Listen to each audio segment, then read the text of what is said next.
வணக்கம். நீங்கள் இணைந்து கொள்வது நியூஸ் போஸ்டின் மதிய நேர பிரதான செய்தியுடன். விரிவான செய்திகளுக்கு செல்லும் முன்னர் முதலில் தலைப்புச் செய்திகள்.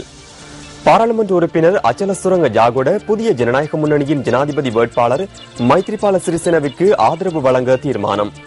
சீரற்ற காலநிலையால் பாதிக்கப்பட்ட 25,000 வீடுகளை புனரமைக்கும் நடவடிக்கைகள் ஆரம்பிக்கப்பட்டுள்ளதாக இடர் முகாமைத்துவ நிலையம் தெரிவிப்பு.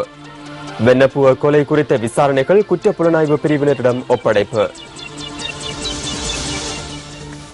இனி விரிவான செய்திகள். ஐக்கிய மக்கள் சுதந்திர கூட்டமைப்பின் பாராளுமன்ற உறுப்பினர் அச்சல சுரங்க ஜாகோட புதிய ஜனநாயக முன்னணியின் ஜனாதிபதி வேட்பாளர் மைத்ரிபால சிறிசேனவிற்கு ஆதரவு வழங்குவதற்கு தீர்மானித்துள்ளார். ஐக்கிய தேசிய கட்சியின் தலைமையகமான சிறிகோத்தவில் நடைபெற்ற தேசிய ஊழியர் சங்க சம்மேளன மாநாட்டில் கலந்து கொண்டு அவர் தனது தீர்மானத்தை அறிவித்துள்ளார். எதிர்வரும் ஜனாதிபதி தேர்தலில் ஜனாதிபதி மஹிந்த ராஜபக்சவின் வெற்றியை உறுதி செய்யும் நோக்கில் கிராந்துரு கோட்டையில் நேற்று மக்கள் சந்திப்பு ஒன்று இடம்பெற்றது. கிராந்துரு கோட்டை பஸ் தரிப்பிடத்திற்கு அருகில் இடம்பெற்ற இந்த மக்கள் சந்திப்பில் அதிகமானோர் கலந்து கொண்டனர். இவர் விவசாயியின் மகன். இந்த விவசாயியின் மகனுக்கு உரமானியம் மறந்துவிட்டது. அவர் உரமானியம் குறித்து ஒரு வசனத்தை கூட பேசுவதில்லை. உரமானியம் அவர்களின் ஆட்சியில் கிடையாது.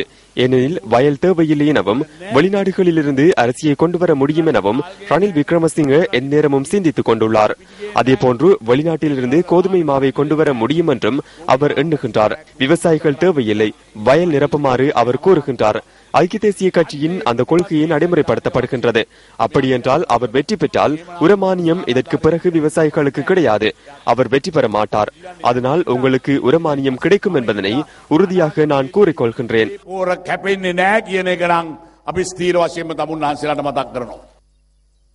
இதேவேளை ஜனாதிபதி மஹிந்த ராஜபக்ச நேற்று பிற்பகல் கண்டி தலதா மாளிகைக்கு சென்று வழிபாடுகளில் ஈடுபட்டார்.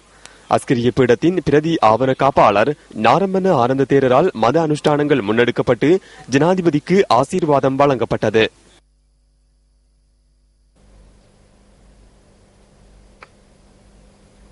பொது எதிரணி ஏற்பாடு செய்த பிரசார கூட்டம் ஒன்று பொரளையில் நேற்று நடைபெற்றது.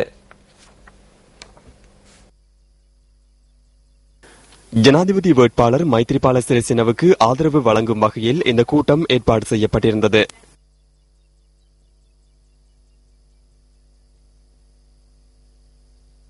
දැන් අවුරුදු 10ක් ඉඳලා දැන් මේ සූදානම් වෙන්නේ මොකටද? අටේ පාරක් අහන්න එක පාරට ඡන්දයක් නැතුව. 10 வருடங்கள் ஆட்சியில் இருந்த பின்னர் தற்போது எதற்காக தயாராகின்றார்? ஒரு தேர்தல் ஒன்றை நடத்தாது 8 ஆண்டுகள் இருப்பதற்கு இந்த முயற்சி. 8 ஓட்டங்களை பெற முயற்சிக்கின்றார். அதற்கு மக்கள் இடமளிக்கப் போவதில்லை.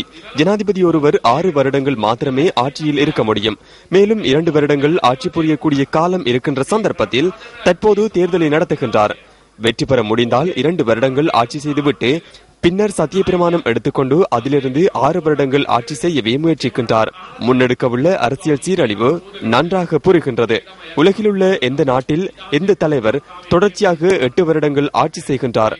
அவ்வாறான நாடொன்று குறித்து நாம் கேள்வியுறவும் இல்லை. அவ்வாறான நிலையொன்றே தற்போது ஏற்பட்டுள்ளது. சுதந்திரத்தின் பின்னர் இவ்வாறான முன்னணியொன்று ஸ்தாபிக்கப்படவில்லை. இது தனியொரு மனிதனின் பொறுப்பு கிடையாது, அனைவரது ஒன்றிணைவாகும். அதனால் நாங்கள் ஸ்தாபிக்கின்ற புதிய அரசாங்கமானது உங்களின் அரசாங்கம், இந்த நாட்டில் உள்ள பொது மக்களின் அரசாங்கம். மஹிந்த ராஜபக்சவின் ஆட்சி நிறைவு பெறுவதற்கு இன்னும் 7 நாட்கள் மாத்திரமே காணப்படுகின்றன. ராஜபக்ச குடும்பத்தின் விளையாட்டுகள் அனைத்தும் இன்னும் 7 நாட்கள் மாத்திரமே இருக்கப் போகின்றன. அதனை மிக தெளிவாக கூற வேண்டும். තුන්වෙනි ඡන්ද දිනයි 4වෙනි ඡන්ද දිනයි එන ආත්මෙත් ඔය ඡන්ද දිනයි කියලා. දැන් මෙයාත් ටයිටැනික් එක වාගේ නොවැම්බර් මාසෙ ඊළඟ ගමන வெற்றி கொள்வார் என்று கூறினார்கள். தற்போது டைட்டானிக் கப்பலை போன்ற நிலை ஏற்பட்டுள்ளது. திடீரென 3வது பயணத்தை நவம்பர் மாதம் ஆரம்பித்தார். இறுதியில் மாற்றம் என்கின்ற ஐஸ் கட்டிகளில் மஹிந்த ராஜபக்ச என்கின்ற கப்பல் மோதுண்டுள்ளது. தற்போது நீர் வர ஆரம்பித்துள்ளது. கவல போகின்றது. அங்கிருக்கின்ற சிலர் இந்த கப்பல் கவலாது என்கின்றார்கள். அதனால் அவர்கள் என்ன செய்தனர்? சல்மான் கானை அழைத்து வந்தனர், ஜாக்லினையும் அழைத்து வந்தனர். தற்போது சல்மான் கான் மற்றும் ஜாக்லின் ஆகியோர் தப்பி சென்று விட்டனர். 8ஆம் தேதி கப்பல் கவல போகின்றது.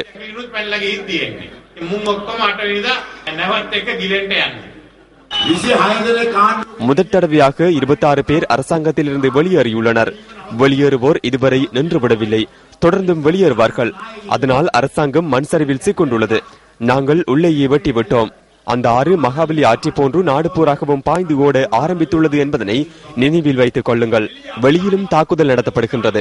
மஹிந்தவிற்கு அந்த தாக்குதல் இலகுவானதாக அமையாது. தம்புள்ளை மற்றும் மிரிகம பிரதேசங்களில் 2 கொலை சம்பவங்கள் பதிவாகியுள்ளன. மிரிகம கொசேன பகுதியில் நேற்று இரவு 2 குழுக்களுக்கிடையில் ஏற்பட்ட கைகலப்பில் கூறிய ஆயுதத்தால் தாக்கப்பட்டு ஒருவர் கொலை செய்யப்பட்டுள்ளார். 26 வயதான நபரொருவரே இந்த சம்பவத்தில் உயிரிழந்துள்ளதாக போலீசார் தெரிவிக்கின்றனர். சம்பவம் தொடர்பில் 2 சந்தேக நபர்கள் கைது செய்யப்பட்டுள்ளனர். தம்புள்ளை வாராந்த சந்தையில் பெண்ணொருவர் கூறிய ஆயுதத்தால் குத்தி கொலை செய்யப்பட்டுள்ளார். இந்த சம்பவம் நேற்று மாலை இடம்பெற்றுள்ளது. கல்கிரியாகம பகுதியைச் சேர்ந்த நபரொருவர் இந்த சம்பவம் தொடர்பில் கைது செய்யப்பட்டுள்ளார். வெள்ளவாய பகுதியில் சிறிய குளம் ஒன்றிலிருந்து சந்தேகத்திற்கிடமான முறையில் உயிரிழந்த ஒருவரின் சடலம் மீட்கப்பட்டுள்ளது. சடலமாக மீட்கப்பட்ட நபர் நேற்று முன்தினம் இரவு மற்றொருவருடன் மதுபானம் அருந்தியுள்ளதாக தகவல் கிடைத்துள்ளதென போலீஸ் ஊடகப் பிரிவு குறிப்பிடுகின்றது. கிடைத்த தகவல் ஒன்றுக்கு அமைய வங்கி ஒன்றிற்கு அருகிலுள்ள நீர்த்தொட்டியில் இருந்து காணாமற் போனவரின் சடலம் கண்டுபிடிக்கப்பட்டுள்ளது. இந்த சம்பவம் தொடர்பான மேலதிக விசாரணைகள் ஆரம்பிக்கப்பட்டுள்ளதாகவும் போலீஸ் ஊடகப் பிரிவு கூறுகின்றது. இதேவேளை வெண்ணப்புவ நைனமிடம் பகுதியில் ஒரே குடும்பத்தைச் சேர்ந்த 4 கொலை செய்யப்பட்டமை குறித்த விசாரணைகள் குற்றப்புலனாய்வு பிரிவினரிடம் ஒப்படைக்கப்பட்டுள்ளன. கொலை இடம்பெற்ற வீட்டின் காவலாளியாக பணிபுரிந்தவரிடம் தொடர்ச்சியாக விசாரணைகள் முன்னெடுக்கப்பட்டு வருவதாக போலீஸ் ஊடக பேச்சாளரும் சிரேஷ்ட போலீஸ் அத்தியட்சகருமான அஜித் ரோஹன தெரிவித்தார். பல்வைத்திய சத்திர சிகிச்சை நிபுணராக கடமையாற்றிய 47 வயதான புண்ணியாகுமாரி மற்றும் அவரது கணவர் 52 வயதான வர்த்தகர் நளின் ஹெட்டியாராச்சி மற்றும் அவர்களது 15 மற்றும் 13 வயதான பிள்ளைகளே சடலமாக மீட்கப்பட்டிருந்தனர். கைகள் மற்றும் பாதங்கள் கட்டப்பட்டிருந்த நிலையில் சடலங்கள் குழியொன்றிலிருந்து கண்டெடுக்கப்பட்டிருந்தன. சம்பவம் தொடர்பான விரிவான விசாரணைகள் ஆரம்பிக்கப்பட்டுள்ளதாக போலீஸ் ஊடக பேச்சாளர் தெரிவித்தார். மட்டக்களப்பு களுவாஞ்சிக்குடி பகுதியில் அடையாளம் காணப்படாத சிலரால் 2 கடைகளுக்கு சேதம் விளைவிக்கப்பட்டுள்ளது. இந்த கடைகளுக்கு நேற்று நள்ளிரவு வேளையில் சிலரால் சேதம் விளைவிக்கப்பட்டுள்ளதாக போலீசார் குறிப்பிடுகின்றனர். 2 கடைகளிலும் பூட்டுக்கள் உடைக்கப்பட்டு பொருட்களுக்கும் சேதம் விளைவிக்கப்பட்டுள்ளன. களுவாஞ்சிக்குடியின் 2 இடங்களில் இந்த சம்பவங்கள் பதிவாகியுள்ளதுடன் கடை உரிமையாளர்களால் களுவாஞ்சிக்குடி போலீஸ் நிலையத்தில் முறைப்பாடு செய்யப்பட்டுள்ளது.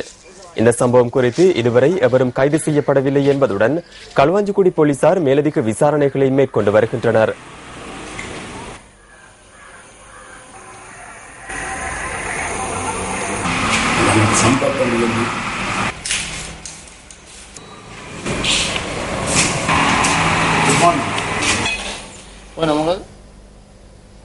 சீரற்ற காலநிலையால் பாதிக்கப்பட்ட 25,000 வீடுகளை சுத்திகரிக்கும் மற்றும் புனரமைக்கும் நடவடிக்கைகள் தற்போது ஆரம்பிக்கப்பட்டுள்ளதாக இடர் முகாமைத்துவ நிலையம் தெரிவிக்கின்றது. சீரற்ற காலநிலையினால் 6,500 வீடுகள் முற்றாக சேதமடைந்துள்ளதுடன் 11,500 வீடுகள் பகுதி அளவிலும் சேதமடைந்துள்ளதாக இடர் முகாமைத்துவ நிலையத்தின் பிரதிப்பணிப்பாளர் பிரதீப் கொடிப்பிலி தெரிவித்துள்ளார்.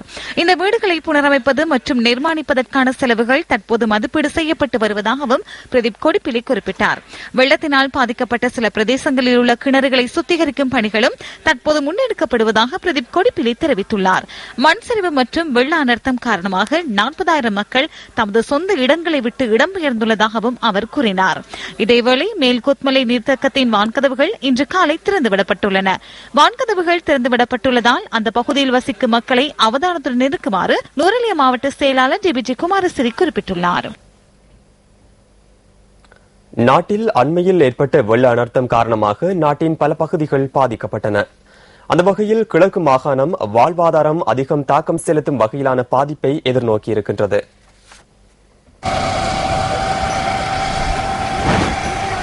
திருகோணமலை மாவட்டத்தில் பெய்த கடுமழை காரணமாக ஆறுகள் குளங்கள் பெருக்கெடுத்திருந்ததுடன் வயல் நிலங்களும் வெள்ளத்தில் மூழ்கின. திருகோணமலை மாவட்டத்தில் சுமார் 23,000 ஹெக்டேயர்களுக்கு மேற்பட்ட பகுதிகள் வெள்ளத்தில் மூழ்கியுள்ளதாக கிழக்கு மாகாண விவசாய பணிப்பாளர் தெரிவித்துள்ளார்.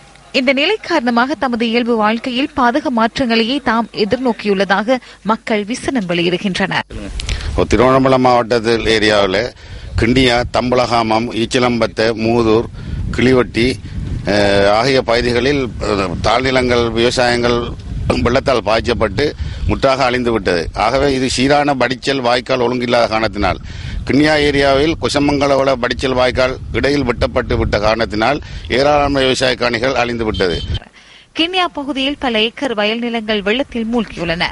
இதைத் தவிர மூதூரில் பெய்த அடைமழையின் காரணமாக விவசாய செய்கையாளர்கள் பெரும் இன்னல்களுக்கு முகம் கொடுத்துள்ளனர். தாம் கடன்பட்டு பயிரிட்ட செய்கைகள் எல்லாம் நீரில் மூழ்கியுள்ளதால் தாம் பாரிய அசௌகரியங்களை எதிர்நோக்குவதாக குறிப்பிடுகின்றனர். எங்களோட விவசாயம் எல்லாம் முத்தாக அழிஞ்சு போச்சு. நாங்க கடன் பட்டு செஞ்சு ஒரு இதுவும் இல்லாம போச்சு, போன கூடையும் இல்லாம போச்சு எங்களோட பகுதியில. அதனால சரியான அழிவு எங்களுக்கு. எல்லாம் கடன்லயே செஞ்சு எதுவும் இல்லாம போச்சு. முத்தாக சேதப்பட்டு போச்சு. வெள்ளாமை எல்லாம் ஆறு அடவியெல்லாம் ஒட்டச்சு, எல்லாம் அழிவி போச்சு வெள்ளாமை எல்லாம். மகாவலி கங்கையின் வெள்ளம் தாங்கிய அணை கங்குவெளியில் உடைப்பெடுத்துள்ளதால் கங்குவெளி, நீலப்பொல, புளியண்டிச்சேனை ஆகிய பகுதிகளில் உள்ள வயல் நிலங்களும் வெள்ளத்தில் மூழ்கியுள்ளமை குறிப்பிடத்தக்கது. விளம்பரங்களின் பின்னர் நியூஸ் ஃபர்ஸ்டின் மதிய நேர பிரதான செய்தி தொடரும். இத்துடன் நியூஸ் ஃபர்ஸ்டின் மதிய நேர பிரதான செய்தி நிறைவு பெறுகின்றது. நியூஸ் ஃபர்ஸ்டின் மணித்தியால செய்தியை 2:25க்கு எதிர்பாருங்கள். தொடர்ந்தும் சக்தி டிவி வழங்கும் திரைப்படத்துடன் இணைந்திருங்கள். வணக்கம். Hotline 0114-896-896 www.newsfirst.lk. Feedback at newsfirst.lk.